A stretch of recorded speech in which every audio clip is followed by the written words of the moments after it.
A Russian bridge blown apart. Another one blown to smithereens. And a third one meeting a similar fate. That's Ukraine marking its presence in Russia's Kursk region and disrupting Russia's supply lines. Russia is hitting back. These are some more scenes from Kursk. A burning truck, damaged roads and houses. So how could Ukrainian forces manage to get inside Russia and occupy a large part of its Kursk region? Hello and welcome to Connecting the Dots. I'm Unman Bhattacharya. Let's connect the dots of Ukraine's Kursk incursion.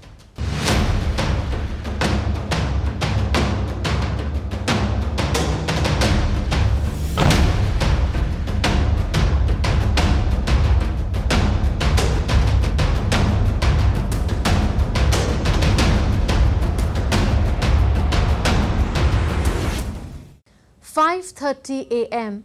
August 6, 2024. It was a Tuesday. Ukraine stunned Russia with a surprise strike. This was no ordinary attack, but the biggest invasion of Russia since the Second World War. Ukrainian soldiers stormed across Russia's western border. On the same day, Ukraine's military released this video. It shows its forces crossing the Sudza checkpoint into Russia's Kursk region, marking the start of Ukraine's Kursk incursion. In the hours before, there was no sign from Moscow that anything was amiss. When the incursion started, the Russian Defense Ministry had published a video in which General Valery Gerasimov, commander of the Russian war effort, was seen visiting a different combat zone. While the footage did not specify the exact time of the visit, at the same time it revealed no concern or knowledge of the events unfolding in Russia's western Kursk region. 12 hours after the incursion, Russia's defense ministry acknowledged it. It said about 300 soldiers from Ukraine, backed by tanks and armored vehicles, have launched a cross-border attack into the Kursk region. Fighting took place between the border villages of Nikolaevo-Daryeno and Ulyshnaya, and as far inside Russia as the fringes of Sudza. A few dozen Russian border guards, including young conscripts, were swiftly ambushed. But it was not until the afternoon of the next day, that is the 7th of August, that President Vladimir Putin and Gerasimov, Russian Armed Forces Chief of Staff, made their first public remarks on the Kursk developments. Comrade Supreme Commander-in-Chief, at 5:30 a.m. on August 6th, units of the Armed Forces of Ukraine, numbering up to 1,000 personnel, went on the offensive in order to seize a section of territory in the Sudza district of Kursk region. The Kiev regime has undertaken another large-scale provocation, is conducting indiscriminate shelling with various types of weaponry, including missiles of civilian buildings, residential buildings, ambulances. Ukraine's paratrooper corps said its fighters spent the first hours of the operation demining, breaching the border, and destroying defensive lines using aviation and artillery. But it was only on day 5 of the incursion that President Volodymyr Zelenskyy acknowledged for the first time that Ukrainian forces were fighting in the Kursk region.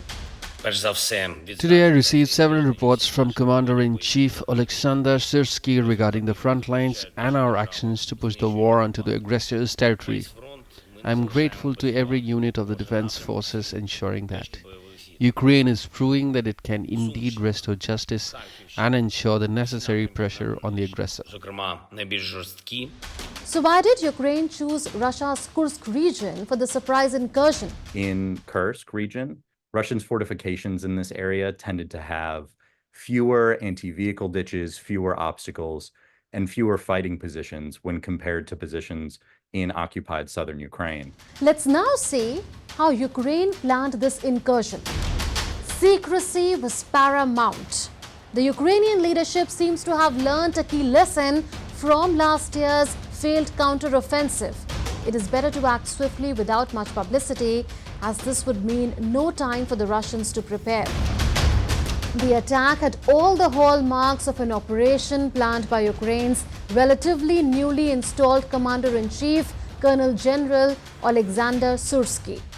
He was appointed in February by Volodymyr Zelenskyy after General Valery Zaluzny had to take the responsibility for last summer's failed counter-offensive. General Sursky kept his plans under wraps. He shared them only with a tight group of generals and security officials. He spoke to the president on a one-on-one basis without his staff. The army's intelligence did much of the reconnaissance. It wasn't left to HUR, Ukraine's military intelligence agency. That was included only at a later stage. As per reports, Western allies were also deliberately left in the dark because Ukraine did not want the attack plan leaked. It did not want to be forced to abandon the operation either. So communication was limited to a need-to-know basis. This enabled the Ukrainians to launch their attack before the Russians grasped what was happening. Even Ukrainian soldiers were told about the assault just before it was about to start. The West was presented with a fait accompli. Besides keeping the surprise element intact, the plan was also to strike on a diversionary axis and open a new front, a long way from the main battle on the Eastern Front where Russia is advancing. Relying mainly on tanks and faster-moving armored vehicles, Ukrainian forces surged across the border, up the roads, rushing through until they reached resistance. So how did the idea of such an incursion in Russia take birth? Let's turn the clock to early July. General Sursky was under pressure. For months he had been grappling with a less than ideal inheritance from his predecessor. The army's leadership was at odds with the president over mobilization policies that had led to significant manpower shortages. In America, the US Congress had delayed support. Avdiivka, a stronghold north of Donetsk, had fallen as a result. Front lines in the Donetsk region were crumbling, most especially around the logistical hub of Pokrovsk. And there were rumors that General Sursky was on the verge of being dismissed. And amid this turmoil, General Sursky began his planning. Several scenarios were considered for an offensive push at the weakest points in the Russian line.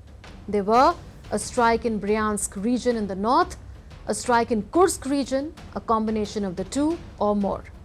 Ukraine's main objective was to draw Russian troops away from the Donbas stranglehold and also create bargaining chips for any future negotiation. So General Sursky used stealth as a strategy. He confused the enemy by concealing the arrival of his most battle-hardened divisions. Reinforcements were brought to the forest near the border.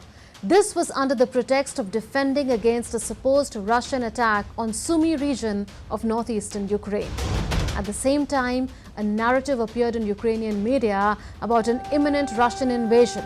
Russians believed Ukrainians were simply defending the border. In the days after the incursion began on 6th August, Ukrainian forces kept advancing in the Kursk region. They seized Russian settlements. They set up an administrative office and captured the Russian town of Sudza. In recent days, an expanded Ukrainian contingent has focused on establishing control on the southern bank of the Seam River to the northwest of Sudza. General Sursky's great gamble has given him renewed authority. But the long-term success or otherwise of the operation will depend largely on how Russia responds. Russia appears to be pursuing a twin approach of responding more aggressively to the incursion while also sustaining pressure inside Ukraine in the Donbas. Since the incursion began, Russia has regularly been releasing visual proof of its resistance in Kursk. Both Russia and Ukraine have released footage of soldiers they have captured in the Kursk region. Russian President Vladimir Putin has promised a worthy response.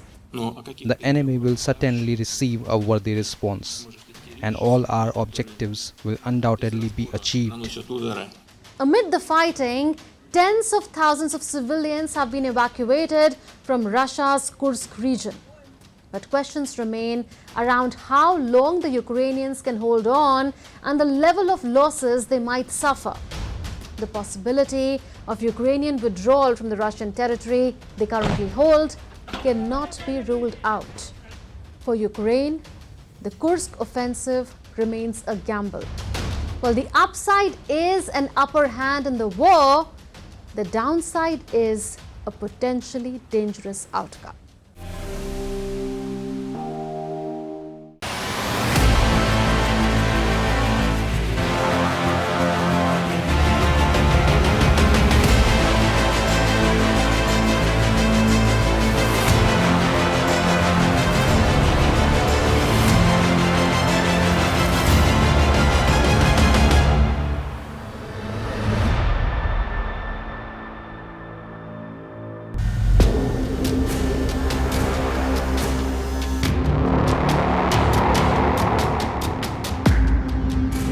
Remember these visuals? People running after this US Air Force plane. Some even climbed onto the side of the moving plane. There was only desperation to leave the country. It was August 2021. The Taliban seized control of Afghanistan, ousting the US-backed government. The then President Ashraf Ghani fled the country. Fast forward to 2024. It has been 3 years since the Taliban took control of Afghanistan. Taliban calls their government the Islamic Emirate of Afghanistan. This military parade marks the 3rd anniversary of Taliban's return to power. But before we move ahead, let's understand who exactly are the Taliban. Well, the Taliban is a militant Islamist group that originated in the early 1990s in southern Afghanistan. The name Taliban means students in Pashto. They promised to bring order and stability to Afghanistan after the Soviet withdrawal. They quickly gained support, seized control of Kabul in 1996, and established a harsh regime that enforced strict Islamic law. They remained in power until 2001, when they were ousted by a US-led coalition. After 2 decades, they returned to power in 2021 following the US and NATO withdrawal. So how is Afghanistan doing under the Taliban? Well, Afghanistan is in dire straits. Its economy is struggling, with foreign aid accounting for 30% of its GDP. Sanctions and frozen assets have isolated the country, leaving millions in poverty and hunger. In 2023, the World Food Programme reported an alarming rise in malnutrition rates, with nearly 1 in 4 Afghans not knowing where their next meal will come from. Unemployment rates are high, and the World Bank forecasts no economic growth for the next 3 years. The Taliban lacks the means to boost the economy. The central bank can't print money because it's printed abroad, and Islamic law prohibits interest, so banks are not lending. Plus, because the Taliban is not recognized as a legitimate government, they can't borrow money or access global banking. And here's the most disturbing part. The Taliban has imposed harsh restrictions on women, denying them basic rights. They have banned girls from secondary schools, universities, and even prohibited them from taking university entrance exams. Girls are banned from education beyond the 6th grade, making Afghanistan the only country in the world with such a restriction. As a result, around 80% of school-aged girls are out of school. Women face severe restrictions. They are forced to wear full-body burqas. Women can't go to public spaces like parks, gyms, and sports clubs. Now see this United Nations report. The Taliban are detaining women and girls for violating their strict dress code, which they refer to as bad hijab. Women need a male guardian to travel and are even banned from working for NGOs. The Taliban has also shut down beauty salons, calling eyebrow shaping un-Islamic. Afghanistan now has one of the highest rates of gender-based violence globally. The woman you see on screen is Sahara Karimi. She fled Kabul after the Taliban took over in 2021. Listen to what she says. I want to use this opportunity to ask international community that do not support that dirty, shamefully narrative about Afghanistan and stand on the right side of the history and support people of Afghanistan, support women of Afghanistan, not with humanitarian aids and give them piece of bread or piece of chocolate, but help them to get their freedom back so they will work and earn money to buy that piece of bread and chocolate for themselves. The Taliban has brought back brutal physical punishments. Public floggings and executions are now part of their rule. The supreme leader, Mullah Habibullah Akhundzada, has announced plans to revive an even more horrific practice, stoning women to death for adultery. In November 2022, they publicly lashed 19 people, and this was just the beginning. In June 2023, they had publicly flogged at least 60 people, including over a dozen women.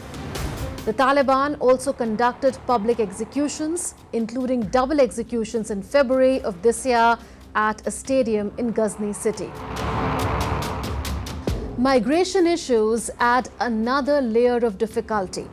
Thousands of Afghans who had called Pakistan home for decades were suddenly forced to return to Afghanistan. In fact, since September 2023, over 665,000 Afghans have arrived in Afghanistan from Pakistan, straining the already overwhelmed humanitarian systems. Let's put the political unrest and economic struggles aside for a moment. Even nature wasn't kind enough with Afghanistan. In recent years, the country has experienced devastating earthquakes and floods, killing thousands of people. The Taliban struggle to respond to these disasters, exposing Afghanistan's resource limits. And what can be more pathetic than these mass graves?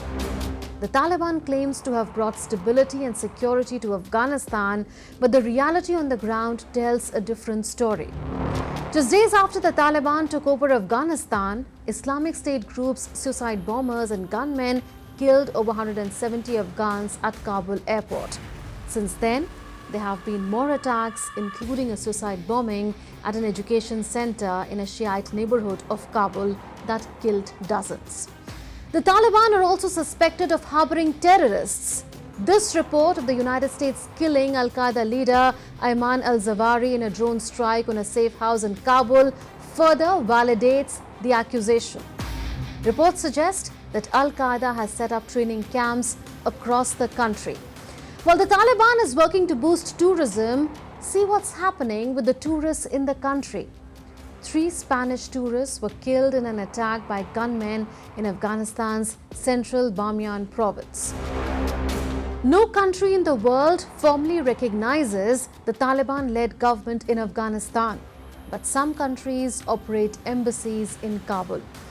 Taliban control Afghan missions in some 14 nations in the region, including China, Russia, Turkmenistan, Iran, the UAE, and several Central Asian countries. China has a deep interest in Afghanistan. Beijing signed major business deals with the Taliban in 2023, including a 25-year oil extraction agreement. But the Taliban does not recognize diplomatic missions set up by the previous government, which is causing problems for Afghans living abroad. Without access to consular services, they may face financial and legal issues, making their lives even more challenging. Afghanistan's story is one of shattered hopes and dreams. The world watches as Afghanistan's future hangs in the balance.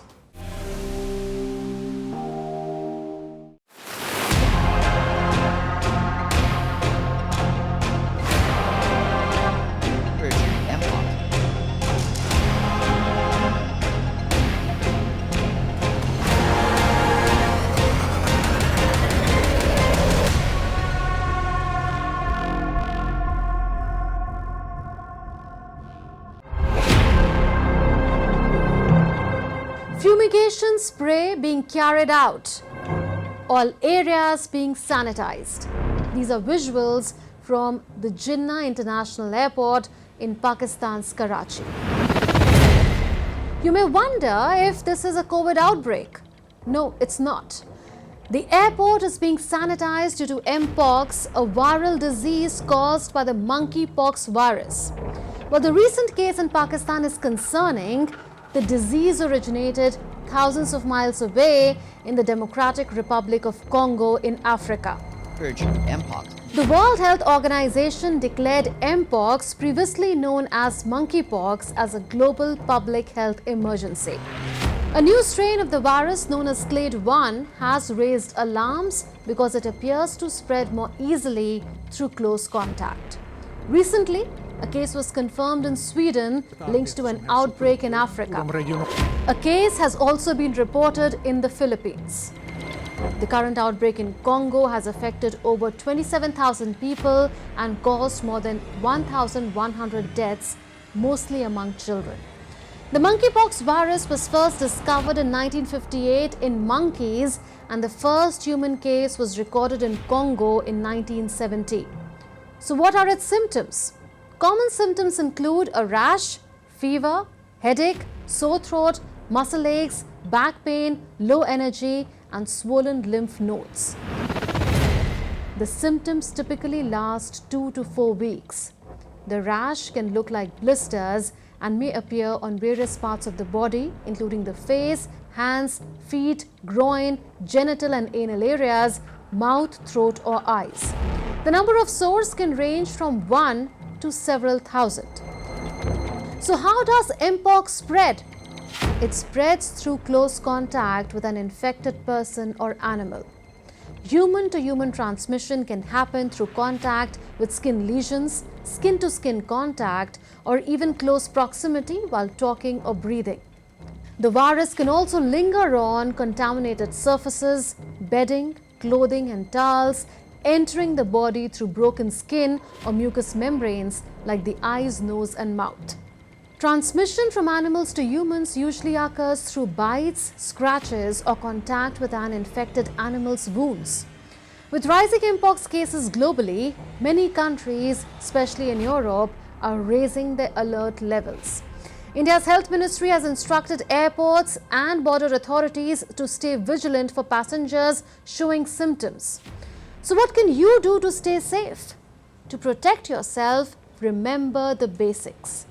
Wash your hands, avoid contact with those who are sick, and seek medical help if symptoms appear. This will help contain the virus. The world is on guard against mpox. Let's stay vigilant and stop the spread. That's all in this edition of Connecting the Dots. We'll see you next week with more raging issues. Until then, it's a goodbye from all of us in the Delhi newsroom. This is Munmun Bhattacharya signing off. Take care and stay safe.